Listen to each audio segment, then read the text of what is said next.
At Kroger, shopping with pickup and delivery is the same as shopping in-store. Same low prices, deals, and rewards on the same high-quality items. It's one small click for groceries, one big win for busy families everywhere. Start your cart today at Kroger.com. Kroger, fresh for everyone. Restrictions apply. See site for details. And right now, you can save when you shop your faves. Just buy 6 or more participating sale items and save 50 cents each with your card. Kroger, fresh for everyone. Thanks for choosing this free Anfield Index podcast. If you'd prefer to listen to this or any of our other shows without adverts, then now's the time to check out Anfield Index Pro. With AI Pro, you can supercharge your entire listening experience. You'll not only get all of our podcasts without the ads, but you'll have them far faster with our Quick Publish feature available exclusively for subscribers. AI Pro also puts you in the heart of our sound studio, with an option to listen to many of our shows live and interact with the podcasters in real time as the shows are recording. Upgrading couldn't be easier. AI Pro is available on all popular podcast platforms, and we have our own apps for Apple and Android. Just head on over to AnfieldIndexPro.com and get started today. Hello and welcome to Molby On The Spot, your weekly chance, thanks to Anfield Index Pro, to hear the wit and wisdom of your friend and mine, Mr. Jan Molby, a Liverpool legend, a Denmark legend, just a football legend, and a bloody good lad. Nice to talk to you again, my friend. Long time no speak. Absolutely, Trevor. I hope you're well, and it's almost Merry Christmas and a Happy New Year. It has been a while, but things are ticking along nicely. Yes, you'd have to say they are. Not that you would necessarily know if you tuned into any conversations on the internet in the immediate aftermath of Manchester City's win over Newcastle. My God, the toys were being thrown out of the pram. The league was being conceded. All sorts of terrible shenanigans going on. But we'll get to that. As you say, it's been a while and things are ticking over nicely. As we speak, the Reds are 2 points clear of City at the top of the league, same amount of games played. But we'll get to what that might mean and how you think the challenge is going to keep going and what the absence of certain players will mean when we focus on the team a little later in the show. But there are lots of Liverpool adjacent stories that I'd like to hop off you, which are kind of contemporary, and that's the kind of thing that we do as a rule. We try and keep an eye on what's actually happening. And one of the stories that people can't help but comment on, because it's an interesting story about what it says about the overall bigger picture, is the Jordan Henderson to Ajax story. So there's a couple of things I wanted to just get your opinion on here. First of all, without either of us getting into any of this sort of unnecessary chat about whether or not Henderson is a good lad or a bad lad, or whether he's let himself down, or any of that chat, who cares at this point? What I'm interested in is, what do you think that is saying, Jan, about that Saudi project? Because I feel it might be the first sign that that thing is dying on its arse. Maybe that's wishful thinking on my part, and maybe that's a silly concept, because they have promised at least 7 billion, I think it is, in transfer funds over the next while. Perhaps they're just waiting for the summer. That is the story that's being put out there. But when you hear these stories about disgruntled professionals wanting to go away, and lads like Henderson and Bobby Firmino playing in front of 600 and 700 people, I don't know, Jan, what do you reckon? What do you think that's saying about the bigger project there? So obviously the money will always be there. The money will never dry up. The biggest problem they're going to have, and they had the same problem in China, is when the players are not having a good time. So I can imagine this first batch of players who've gone to Saudi Arabia. And I think, obviously, first you have to convince yourself. You have to convince yourself that this is right. You have to convince yourself that the criticism that comes with it you can deal with. I also guess you have to convince your family that this is the right move. And then you'll go. I can imagine Jordan Henderson telling his wife something like this: listen, we'll go for 2 years. We'll earn money beyond our wildest dreams. We'll just get our head down for 2 years and we'll do it, yeah? In and out. Doesn't matter who you are, Trevor. Yeah, it doesn't matter who you are. Ronaldo is totally different, yeah. But once you get there and you go, all I'm here to do is play football, you still want something more in life, don't you, Trevor? That won't be enough. As much as you say, I'm going to get my head down, I'm going to play for 2 years, you want some more, you want a certain amount of freedom. You want to be able to do things for your family.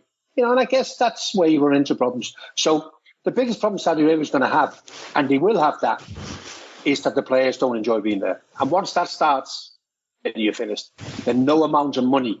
Because let's not forget, they're not picking somebody up off the street, are they, and changing their lives. They're giving already very wealthy young man a little bit more money. So Jordan Henderson will look and go, listen, I can go back to Ajax, break the wage structure, being the highest paid player in the history of Ajax, and then I can go back to maybe Northeast or whatever, and I still have money enough for me, the next generation, to enjoy their lives, isn't it? But once the players don't enjoy it, Trevor, and when I'm talking about you want a little bit more, that's also to do with the intensity of the games and the league and playing in front of 50,000 passionate fans. So I believe that Jordan Henderson's first home game is against PSV Eindhoven. No disrespect to Saudi Arabia, but that's a real game, isn't it? 50,000 people in the Johan Cruyff Arena. That's real, isn't it? They're one of the things that Saudi Arabia can't give them. Yeah, that's the thing. It is the player experience. And I suppose what I was surprised at, number one, is how player-driven that seems to have been. It seems to have been a situation where, for better or worse, for whatever the reasons, he has decided this isn't for me anymore. I thought it would be more punitive for him to walk away, Jan. I thought that, it's not exactly... People are going out of their way to, again, critique those people and that league. And that's a different discussion that we're not having here. We're not trying to have that discussion here. We're not veering into that aspect or that political aspect of things at the minute. We're simply talking about the league as an entity and players being happy in it. I think the point you make is absolutely right. If players are not happy, the product is dead, and that's a real problem. But I would have thought it would have been more difficult for him to wangle his way out of that contract, given the fact that if all of those guys are honest, himself, Bobby, all the other guys who've gone over there, they went there for one reason. You would imagine situations like that, those guys didn't get to be wealthy by being, let's say, a little bit behind when it comes to business. He seemed to be able to extricate himself from his contract reasonably well. Now, I understand, apparently, that he's going to end up not having made any money, because I think he may well end up owing money for breaking his contract early or whatever. But do you understand what I'm saying when I say it seemed a little bit easy for him to get out of that situation? I thought they would have held on to him a bit tighter. I think they're very aware. I think they've become very aware in Saudi Arabia about their image, and I think it is important that there is a certain amount of understanding when somebody goes from Western Europe to live in that part of the world, and it changes, and if you can't settle in that environment, I think they have no choice but to be quite large in terms of their gestures and go, well, okay, if this is what you want, you go with our best wishes. I think it would totally give us the wrong picture if they... Listen, I know it's a dumb thing in football. You keep players to their contracts, isn't it? But I think even they realise that this is so different from what the likes of Jordan Henderson are used to, isn't it? So I think it's important that they kind of show that kind of goodwill and go, okay, you don't want to be here, we're big enough, we'll get somebody else, off you go, and good luck in Amsterdam.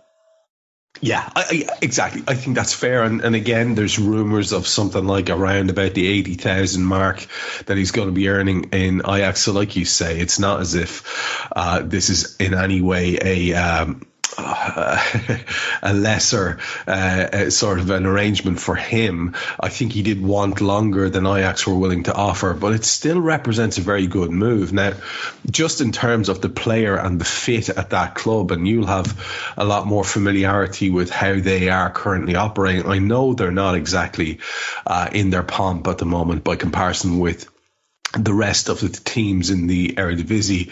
They're probably not looking a great bet for a title at the moment. And I'm wondering, is that the reason why Ajax are looking at a player? You wouldn't have thought he was an Ajax profile player. And that's with the best, all the respect in the world to Henderson as a professional. That's not really what I'm getting at. But they seem to be going a slightly different way, perhaps. I wonder, like, what do you make of him as a fit there with them? So I spoke to Jordan Henderson years ago, and he said, all I want to do, Jan, is wear number 14 and play for Ajax. And I thought, is that because of Cruyff or is that because of me? No, I was only joking. But I also wore number 14 at Liverpool, and I also played for Ajax. So, yes, this is very unusual for Ajax to do such a thing.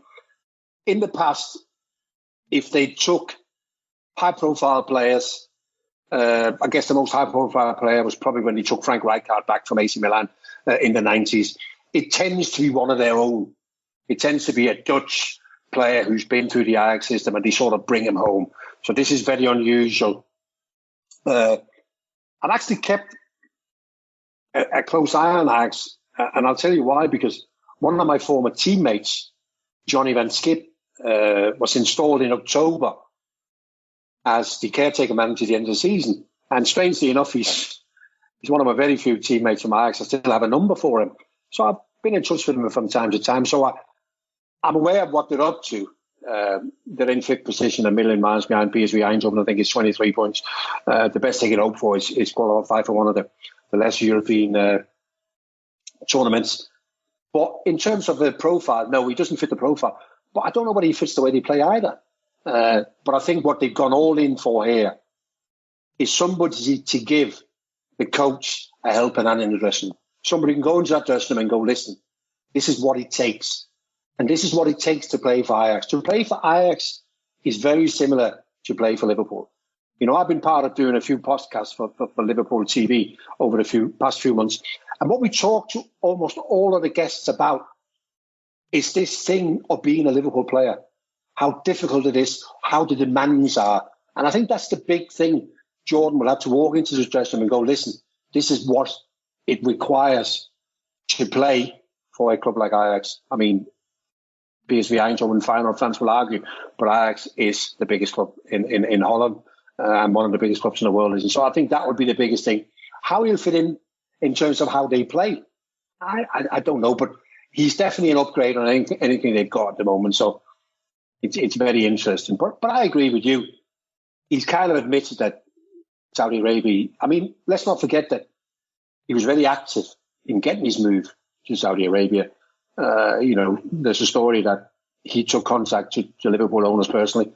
Even some people suggesting that he flew to America to ask them to let him go, isn't it? But he's kind of admitted that this is not for me. I want to try something else, isn't it? And in terms of it, you know, I don't have the same feelings for Ajax as I do for Liverpool in any way, shape or form. But it has got something though, and Ajax is a unique football club, Trev, and I think he'll have a belt in time.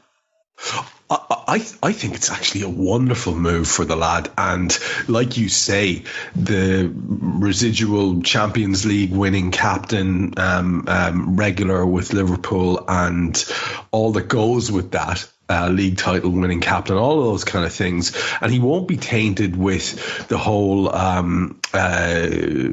sordid brush that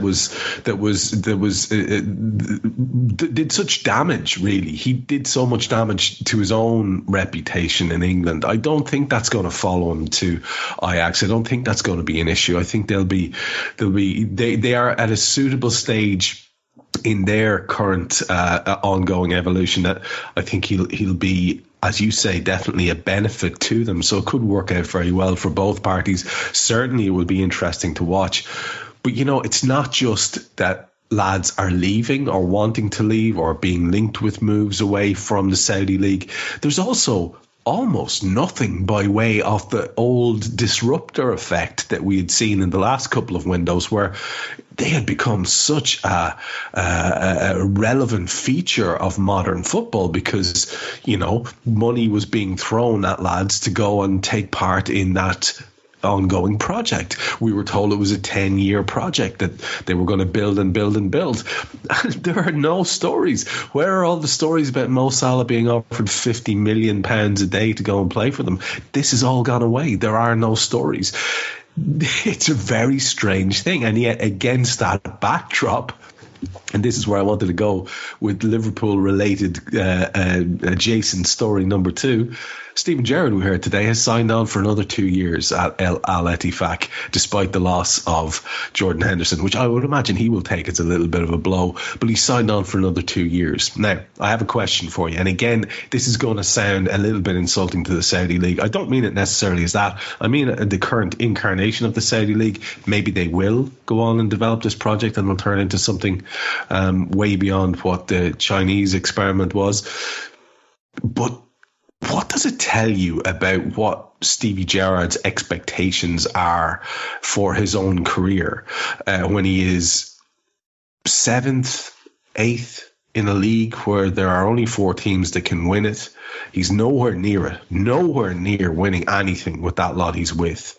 And by comparison with those really obviously overtly state-funded foursome, they have no chance of competing by comparison. What's going on there, Jan? Surely he must be thinking, I've done a decent job there with Rangers. I was an up-and-comer. Yes, it went pear-shaped at Villa, but what does it say about his ambition or lack of it, or his own picture of his own future, do you think, that he's signing on there for 2 more years? Is it just as simple as how are you going to turn your back on money like that? Yeah, probably. I mean, what were they talking, 35 million a season? Maybe he's given up on what you would call a more natural route to becoming a great manager. And that would, of course, meaning managing in Europe, managing the big clubs. Well, maybe he's just give up and thinking, well, okay, this is the route I took. So you can imagine Saudi Arabia for a few years.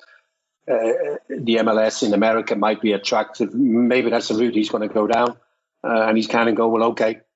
The route, I always thought that there was maybe a desire one day to be back at Liverpool, and all that's gone now, isn't it? And in terms of some people would, only a couple of months ago, people talking about him possibly getting sacked because of the lack of results. But, when we talk about how attractive the league is, I think it's more important for Saudi Arabia to have Steven Gerrard there, regardless of the results. Just the fact that we got this massive big name here. Never mind how he's getting on, that's not important. The important bit is having him here. And so there's a possibility he's gone, well, okay, I'm capable, without taking the normal route, I'm still capable of earning money beyond my wildest dreams, being a manager in Saudi Arabia, whatever else. And maybe that's just the route he's gone and gone, well, okay, what this now becomes about getting paid, I would assume going to Rangers would have maybe been slightly below financially what he would have expected. But he'd have gone, well, okay, this is what I need to do. Maybe he's just gone, listen, I'm Steven Gerrard. I'm going to go where people are going to pay somewhere near my true value. And if that damages the overall thing, probably feel that he can live with that. Yeah, it seems that way, and I think you might be right. Maybe in his own mind, it's just, well, this is the way I've chosen as an alternative route. We've seen people take those before. Not everyone goes that traditional route, but it's also interesting that maybe if he does do another couple of years, he might be taking a very practical look at it, because I've heard it said that he was eminently suited to the role that he used to have at Liverpool, and that might be a way back in, that he was really particularly good at what he did there when he was involved with the younger players. So it's interesting. It's definitely interesting. If it is a thing that he wants to go the long route back, perhaps you make your money and then you focus on that other side of things. Who knows? But it will be, again, very interesting to watch what's happening with the Saudi project. It's not like it's going to be occupying a lot of our minutes here on the show in terms of big transfers in this particular window, that's for sure. We had so many things that happened since you and I last talked, and in terms of results on the board, it was the busy Christmas period and the immediate aftermath of that. And I think the last time we spoke, we were kind of looking ahead to Liverpool-Arsenal, which ended up being 1-1, which I think you had predicted. There was then a great win at Turf Moor over Burnley, a 2-0 win. We had a lovely 4-2 win over Newcastle in the Premier League, which was very enjoyable. The 2-0 win over Arsenal was probably the most fun I've had watching the Reds in ages. I think because, it was the first game I didn't have to immediately do a podcast afterwards. I was kind of half relaxed watching it, and it just felt like fun. And then there was the 2-1 win over Fulham recently. So it has been quite the run. We've needed, and the Reds have needed, to be perfect in the Premier League. And now, of course, we have the spectre of Manchester City coming back into form. And as I said to you there at the start of the show, there was such an amount of pessimistic mumbo jumbo going on about De Bruyne is back and Haaland's back and it's all over, and I find it hard to get my head around as a concept. But I wanted again to throw that out at you because so many people have, from minute one, they've been very sort of deadpan about, look, I don't think Liverpool are ready to win this league, and they've been very kind of emphatic about that. And yet the team keeps on winning. Now we do have, and we are facing over the next little while, a period of time without some of our very best players. The injuries are taking a toll. I don't know where we're at. Have you and I found ourselves back in that position that we've been in for most of our time together in this show, where we still expect Liverpool to win the games that are coming up? Are we back there? Because I kind of felt as the year was ending that that's where we were. And I still kind of feel that way despite all these injuries. Are you absolutely pessimistic about the chances of Liverpool winning this title now that City are back in full flow? So I just want to say one more thing on Saudi Arabia. If they still have the appetite, I'm amazed they haven't offered Kylian Mbappe $3 million a week. You know, it's never been any nearer, has it? He's a free transfer. I'm amazed they haven't done that. Anyway, that's by the by. So, in terms of Haaland and De Bruyne were Manchester City players, and they would have to come back at some stage. So that doesn't overly worry me that they're back. Kevin De Bruyne is not going to do in every game what he did when he came on as a substitute against Newcastle. It'll even itself out. The last Liverpool team that won the league, we knew they were going to win the league. It was only a matter of time, wasn't it? You know, 3 seasons, I think it was, where we got more than 90 points. We were capable of dealing with anything City would throw at us, including the need to get more than 95 points. This team, we don't know. I don't know whether this team is capable of dealing with everything that Manchester City throws at them. So, in a funny way, I expect us to win every game we play. And still, I'm not convinced that we're going to win the league. And it sounds funny, doesn't it? Because I'm thinking we might win the remainder of games and still not win the league. Of course, if we do, we will win the league. The one thing, and I can't explain this, Trevor, but this team is all about one thing, isn't it? And it's been spoken more and more about. And that is finding a way. Finding a way to win your games.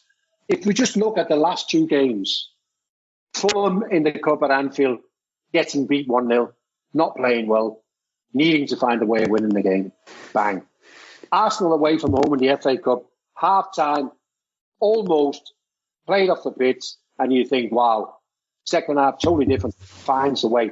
I can't explain this finding a way, but I've almost never known anything like it. as a group that can find a way. Because our biggest issue, Trevor, and the reason that we don't have more confidence is that we haven't been playing particularly well, but we just keep finding a way. I can't explain it, Trevor, but I think it's quite... And I think we got one of them games coming up on Sunday, Bournemouth away. I can see us being in trouble. I can see us finding it difficult. They're a really aggressive team, and I can see, where's this going? And then I expect the next thing we're going to go bang, bang, bang, and find a way of winning it. Explain it to me, please, Trevor. Come on now, earn your money. Well, I'll tell you one thing, and this will tie in nicely.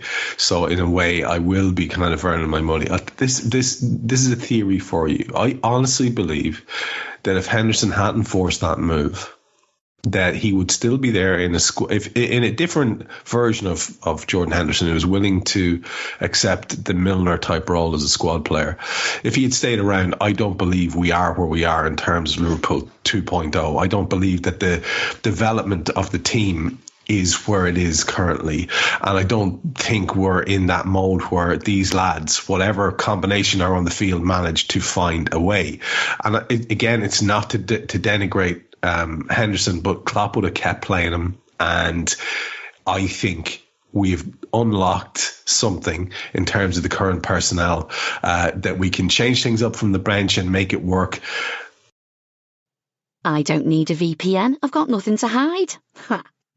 This is what I used to tell myself before I hooked up with LibertyShield.com. Not only is my home internet now fully encrypted, but I can now access all the websites I want, whenever I want, and do so from absolutely anywhere. As a Liverpool fan, I love to know I can now watch every match, regardless of whether it's on UK TV or not. My Liberty Shield VPN makes sure nothing is blocked and guarantees me super fast streaming speed throughout that match. You can get connected right now with their software package, which includes a 48-hour no-obligation free trial and instant access to their apps for Apple, Android, Fire TV, PC, Mac, and Android TV. Or go a step further like I have and get one of their pre-configured VPN routers. These small but powerful devices allow you to easily connect every device in your home to VPN, making it the perfect solution for smart TVs, Mac boxes, and games consoles. Visit LibertyShield.com today and use coupon code AIVPN25 to get 25% off at checkout. And I just feel that if the ex-captain was hanging around, then we might not be where we are right now. And long may this finding a way thing last. And, the ultimate exponent of that has been Mr. Jota.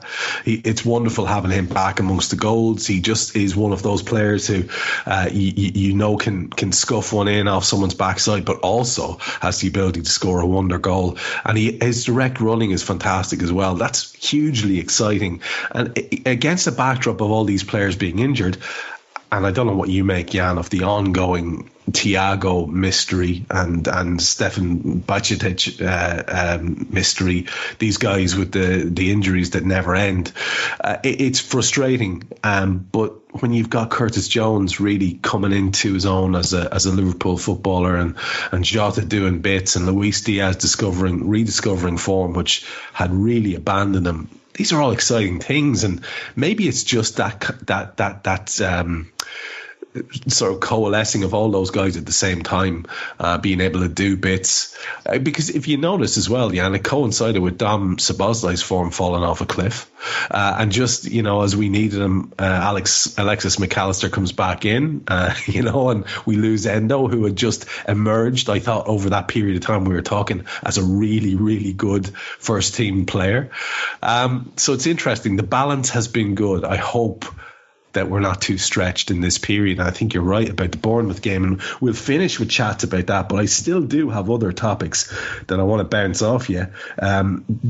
It's an ongoing thing, and it's not really, I don't want to talk about referees and poor refereeing, But I'm wondering what you make of it, because I found it quite frustrating to see Howard Webb and the PGMOL coming out during the week there and the very public thing of reviewing that video and playing back what the lads were saying at the time, which was patently wrong, and then saying, you know what, that was patently wrong, and, sort of apologies to Liverpool, it should have been this, that, or the other.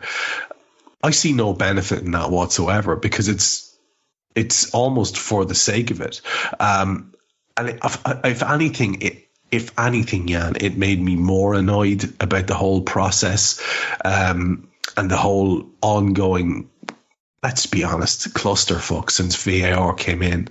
What did you make of that PGMOL thing? For me, Webb, he just likes the sound of his own voice and his picture on TV too much. I don't want to hear what he has to think. I don't want to hear after the event that, oh yeah, we made a mistake and we're holding our hands up because we're great lads. It's too often. The mistakes are too many. It just seemed a bit off, didn't it? Yeah. I mean, the majority of TV work I do, I commentate. So during a game. So often we don't spend an awful lot of time talking about these because the game moves on and we move with the game. But I remember the Liverpool Arsenal one, and we all thought it's a bit strange that. But then the explanation came, and I went, well, okay, if that's the explanation, then we deal with the explanation, and that's what it is, yeah. And I found it a bit like usual. I found it strange that he felt the need to go out and kind of overrule a statement that came from his own organisation, trying to explain why they didn't give a penalty, right or wrong. Yeah, right or wrong, but he didn't give a penalty. They explained why they didn't give it, and then he felt the need to come over the top and go, listen, I'm here. Yeah, but I don't really want to hear you. I want to see you make a difference. I want you being in charge, ultimately you're in charge. Make a fucking difference when those decisions are made, innit? Because a month later, and it is roughly a month later, innit? It makes no difference whatsoever. And I agree with you. When I saw that in the weekend, I went, oh, for fuck's sake. When do they ever stop? So it does annoy me a little bit.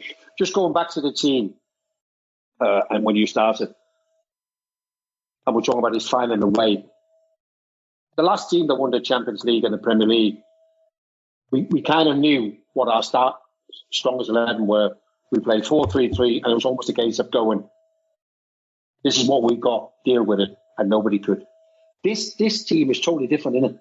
Because it's not as if we're starting games and then being 3-0 up within 15 minutes, and everything we plan is coming off.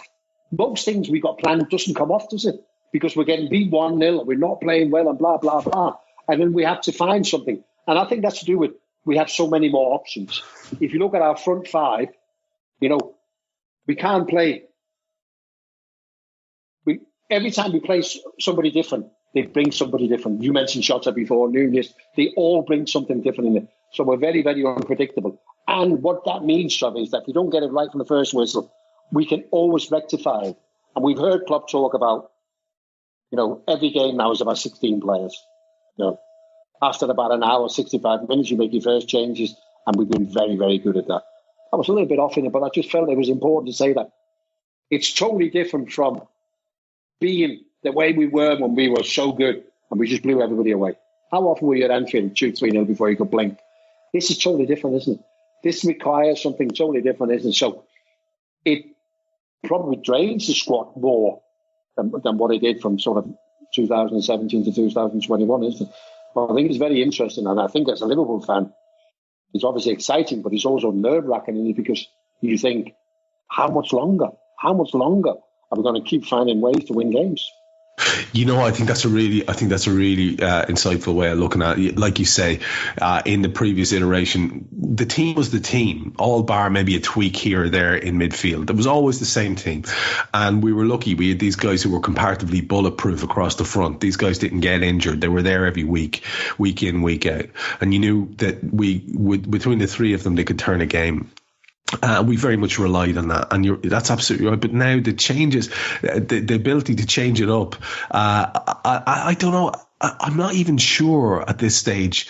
I think it's almost doing a disservice to them to say that, in some way that it's not quite accidental, but that we just like keep throwing things at the wall till it works. I think there's enough good footballers now that you introduce them if things aren't going right, and they will make that difference. You said Nunes, what a difference maker he is being, and despite all the media narrative about how he's not producing, I mean, if he keeps producing assists like this, you've said it a million times in this show, I think it's proven to be very correct. He may never be that 30 goal a season guy, but if he's getting 10 or 15 and he's causing the havoc he's causing, nobody will care. That guy will end his career as a Liverpool legend because he just influences matches so much. And it's that across all the midfield and front. We now can get lads who can score from midfield. We have lads who can, several lads now who can contribute with goals up top. It's you're right, it's exciting. Yes, nerve-wracking, but I'll take it because apparently we're in this transitory phase and it looks like we're not signing anyone this window, but then it looks like nobody's signing anyone much this window. We saw Spurs have done a little bit of business and perhaps two very effective signings. They've got the defender they wanted, and they've got Mr. Werner back into the Premier League, so let's see how that works out. But it's a very quiet market, so with that in mind, I guess it's going to be we're going to hopefully be as good as anyone in terms of the depth of our squad if we are not battered by these injuries, which were getting a bit worrying as the year was clocking into an end. There is another story that it would be silly of us not to mention now because it's so contemporary. We mentioned City early on, and they're being invoked on the back of what's happened with Everton and Forest. And Everton under Dyche had made light work, it seemed, of the 10-point deduction that they'd suffered. But the powers that be came back for another nibble. And, you know, the punishment there is going to be the punishment. It could well finish them off. It could well be great news for a couple of other clubs if Everton and Forest get points deductions, because they'll keep a couple of people safe by comparison. I wonder, first of all, what have you made of that? What do you think the likely punishment is there? Are you hearing anything in regards to that? Because I can't get a handle on anything as regards what that will look like, or even rumours of what it's going to look like. And then the second thing I wouldn't mind you touching on is the vagueness around the whole City thing. I see people who are well informed to an extent just fobbing it off and saying, "Oh, it's going to take time. It's going to take, X amount." If you people saying, "Well, if you look into the details, it's very, very complicated. It's going to take time." All that says to me is that money will prevail, because the longer it goes on, the more likely money is to prevail. And people like Forest fans and Everton fans will be absolutely furious, and people, whoever finished second in the league to City, if they go on and do what everyone seems to think is inevitable, I don't just yet, will have a right to be absolutely furious if and when any of those charges are proven. I mean, what's your take, first of all, on Everton and Forest and the likelihood of what they're going to get by way of punishment, what that might do to their season or will do to their season? And then if you wouldn't mind just touching on the City thing. Yeah, I mean, obviously, Forest and Everton, what they've done is when they're sending their yearly books, they've obviously admitted to having overspent. They've admitted to going beyond the 105 million allowed to lose over 3 seasons. And it's not even 105 for Forest, because 2 of their seasons were in the Championship. So I believe they're only allowed to lose something like 60 odd million. Everton took the last one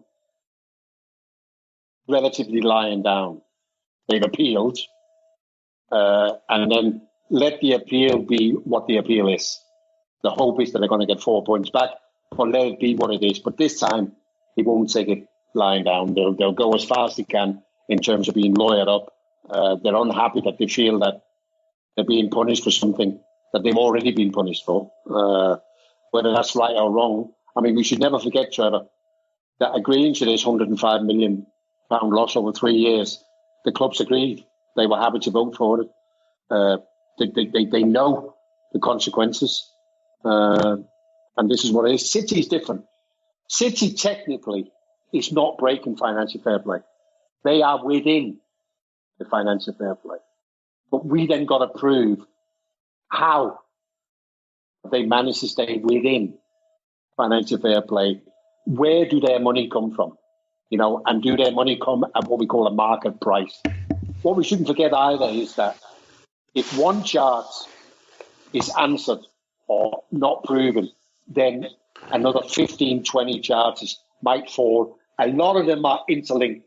So one goes, 20 might go. So it's a bit more difficult. Plus the fact, up till now, Everton and Forest have admitted guilt. City haven't.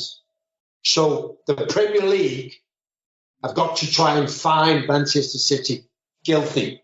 All I'm saying with that is, good luck. I don't think Richard Masters is doing himself any favours by fucking around and not going, come on, let's get this done. We're not going to get another advantage by giving you all the time in the world. Let's deal with it. We've thrown these 115 chances at you. Let's get moving. Let's have some replies. Prove that you're innocent. And let's get a date set and let's get it done. And because it's farcical. I know it goes back to, because the first charge starts from 2009-10. I know all that, isn't it? But it doesn't mean that it shouldn't be dealt with. So I understand every other club being up in arms about it. The only thing I will say, Trev, is it is totally different cases. But my advice to the Premier League would be to get their fucking skates on. I agree completely. It's interesting. Two people who agree with you on that would be Sky's very loudest pundits, Jamie Carragher and Gary Neville, and both of them were discussing it there recently. Now, listen, I'll be honest. I don't think either of them have done themselves any favours in recent months in terms of it's quite amazing actually to just listen to fans talk amongst themselves and to hear stuff on various podcasts. Most people have very much sort of cottoned on to the fact that the lads have turned into incredible company men when it comes to just saying whatever the Sky narrative is. Neville in particular seems to have taken a real backward step recently.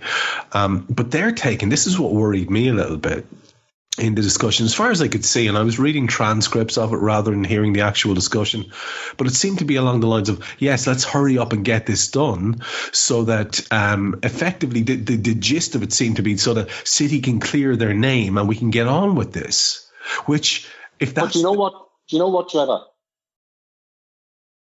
Go on. That is bizarrely enough the word on the street. Yeah. When I go to a game and you speak to the big boy, the best, well-informed, and they're the kind of guys, they have so much information that they never write. And that, worryingly, is the word on the street. That City is going to dance their way through this and we're going to be back to square one. That is the word on the street, Trevor. And no doubt that Jamie and Gary will be talking to the same people who's telling them the same things. Yeah. Yeah. So in other words, that's the line. That's the line. They're going to be okay. Yeah. I don't use that line. Yeah. And I'm quite prepared to maybe be looked at a fool. Yeah. Because I don't believe that that's the right fucking way. There is no way. You read through all those charges, Trevor, and some of them are, you go, Christ almighty, how do you expect to get away with this? But it looks like they might just be, and that is kind of the official line, and when these people tell me, I go, and they go, that's that world, isn't it? That sort of legal world where you have to prove something. It looks like it might be beyond the Premier League, which is fucking bizarre, isn't it? Jesus Christ.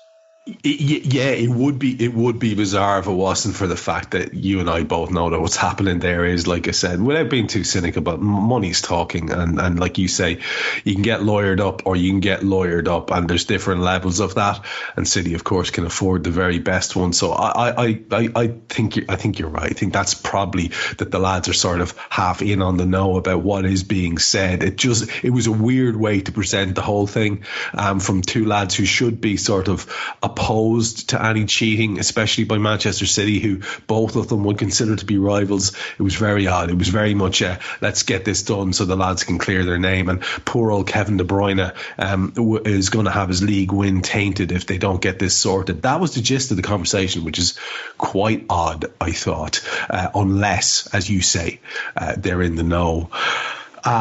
We are getting to the point where I wanted to wrap it up. It was a slightly shorter show to do this week, so I want to go straight to, for 2 or 3 minutes, just to wrap up the idea of the next game up. And we do have some interesting fixtures ahead for the Reds. It's great. It's a great place to be right now, looking at Liverpool's fixture list and looking at the recent run of results. But like you say, the challenge of Bournemouth in some 2 or 3 days' time on Sunday at 4:30 is going to be a stern one. And then there's 2 cup games. On the Wednesday, we have the second leg against Fulham, and then the reward for the win against Arsenal, of course, is yet another FA Cup game following Sunday against Norwich at Anfield, before wrapping up the month on the Wednesday at a game that I'm going to be at myself, which is the Chelsea game on a cold Wednesday night at Anfield, January 31st. So it's a really interesting run, and it is possible that Liverpool can end the month where they are, which is top of the league. That would be very much my hope. But like you say, these games are going to present a stern challenge. The first one is Bournemouth, and we'll finish like we always do with a little look at what we think that might represent by way of a challenge. You mentioned that they're not going to be any pushovers. They're sitting reasonably comfortably there in 12th on 25 points, just ahead of Fulham, with 2 games less played than Fulham, and just 3 points behind Wolves with a game in hand. So it looks like their momentum seems to be towards around about a halfway finish. They might sneak into that top 10 depending on how things go, but I think that's going to be a tough ask. I think they're going to finish somewhere around where they are, but again, I'm not the expert here, and it's your opinion we want to hear. What do you think this particular challenge will be for Liverpool at the weekend? I think it'll be very difficult, Trevor. I think, and I've always felt that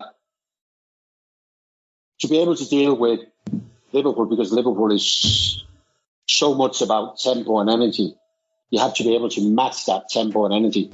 And I think Bournemouth can. We've got better players in Bournemouth, but I think they'll be able to match our tempo and energy. And if we're not at our best, we're going to run into trouble. They lost, if I can remember this right, they lost 6-1 at Manchester City in early November, I think. And since then, their season has totally transformed. Their next game was a 2-0 win against Newcastle, and they've done really well. I think if you look over the last 8 or 9 Premier League games, they are probably the most informed team. I think they've only lost 1 game, 3-1 at Spurs the other week. Again, they had 24 shots in that game. So this is a really good... We will have to be somewhere near our best to get something from this. They brought in this young Spanish manager who had a knack of upsetting the big teams in Spain because of the way they play. Ultra aggressive. They press with 5 or 6 men high up the pitch. This is going to be a tricky game, Trevor. Very tricky.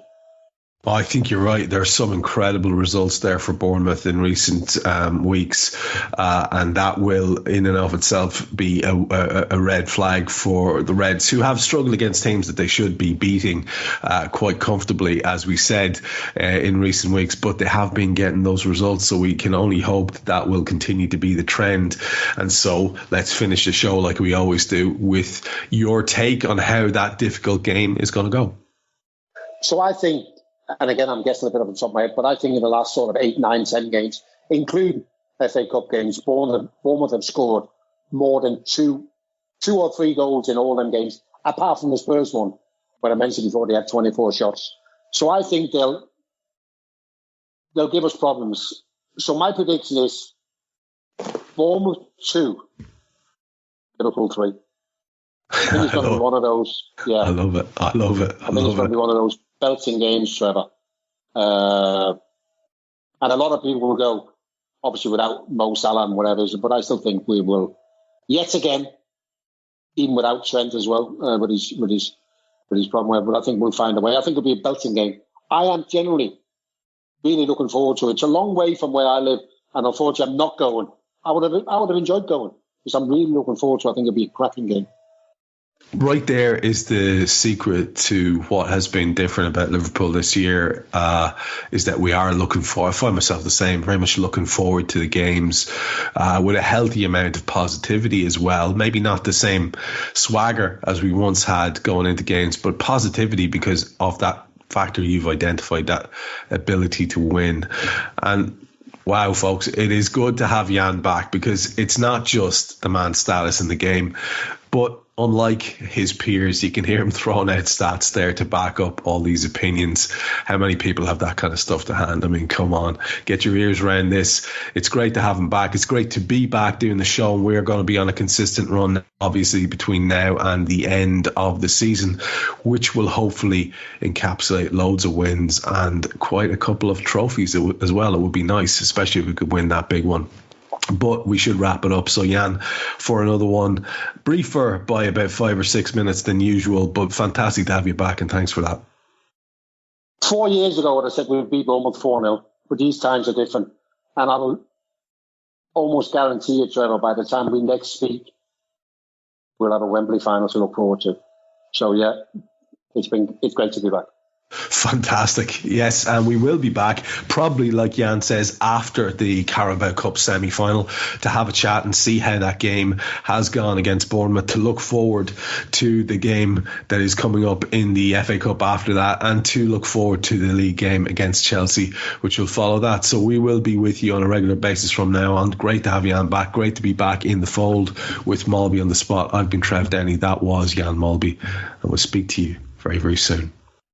We hope you enjoyed listening to this Anfield Index show. Please be sure to subscribe to our channel so future podcasts find their way to your device automatically.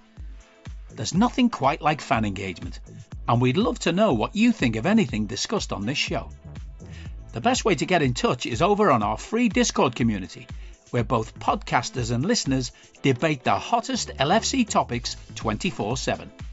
Sign up free now at anfieldindex.com/Discord. You won't regret it. You can also follow us on Twitter at Anfield Index and find us on Facebook by searching for Anfield Index. Oh, and before you go, we'd love it if you could leave us a 5-star review on your favourite podcast app. It only takes a couple of seconds, and it means the world to the people who create these free shows. Sports Social Podcast Network.